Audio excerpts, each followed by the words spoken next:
o Congresso Nacional, que está acompanhando essa sessão também.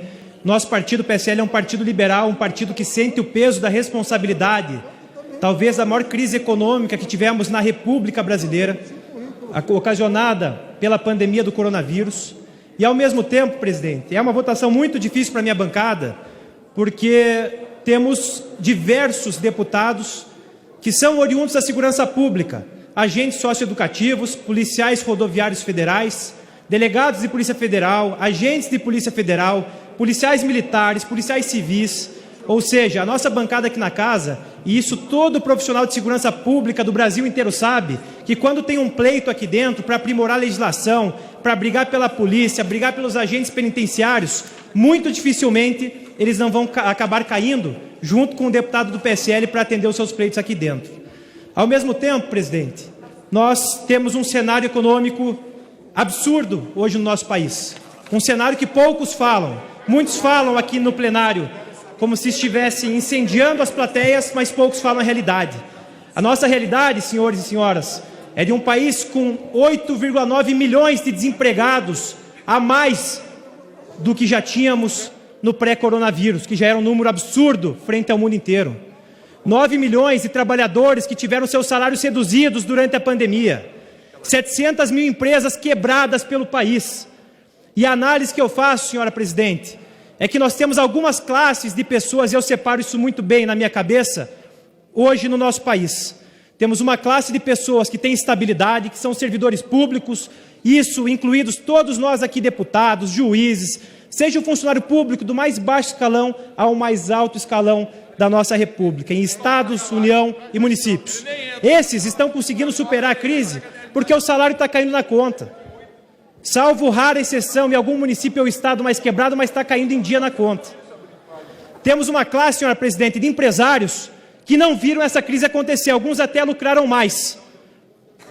E temos dois casos que eu acho muito preocupantes. Um deles são dos micro e pequenos empresários quebrados por esse país. E eu falo isso e não espero que nenhum esteja nos acompanhando pela TV nesse momento, porque enquanto nós estamos aqui debatendo, e alguns com um discurso um pouco demagógico, esses empresários que eu estou falando aqui devem estar chorando em suas empresas, tendo que fechar suas portas, tendo que demitir seus funcionários, não podendo sustentar suas famílias. E nós temos um quarto caso mais preocupante, que poucos falam também, que são daqueles que estão sedados, que estão anestesiados no Brasil inteiro.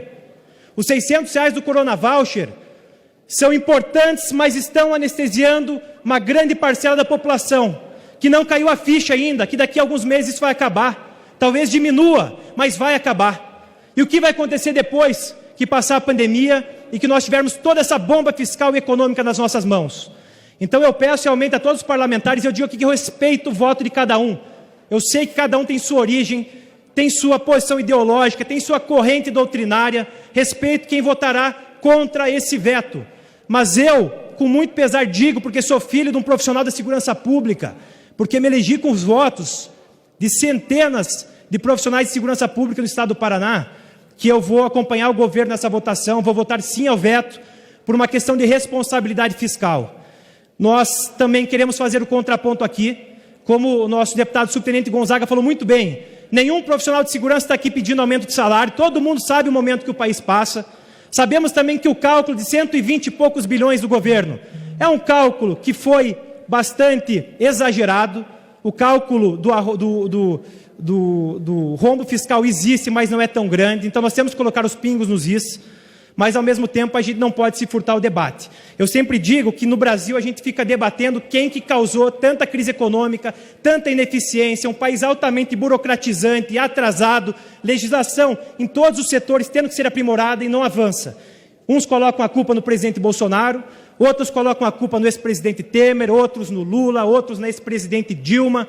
Mas o que ninguém fala, e é uma análise que eu fiz com alguns amigos meus, e realmente caiu a minha ficha, é de que o Brasil é um país atrasado por causa da bomba fiscal que todos nós geramos ao longo de décadas. Não é um projeto que nós votamos aqui que acabou com a economia do Brasil ou que travou o nosso crescimento. Não foi um governo apenas que fez isso, é o conjunto da obra, em centenas de votações que acontecem em câmeras de vereadores, em assembleias legislativas, no Congresso Nacional ao longo de toda a sua história.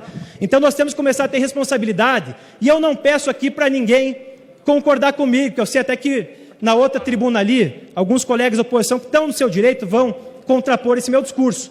Mas o que eu peço é que todos tenham a racionalidade, não só nessa votação, mas entender o momento que nós passamos. Desde que eu sou pequeno, presidente, eu ainda tenho apenas 28 anos, mas desde que eu tinha 5 anos de idade, eu sempre ouvi falar, desde o prezinho, como a gente chama lá no Paraná, que o Brasil é o país do futuro.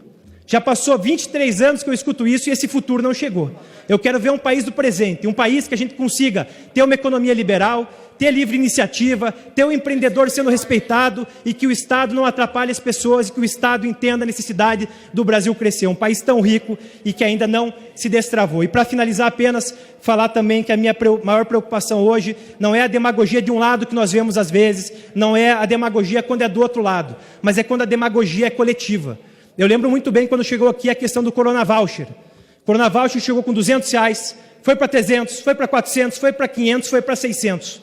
Eu não estou dizendo aqui que não deveríamos dar R$600 para a população mais pobre.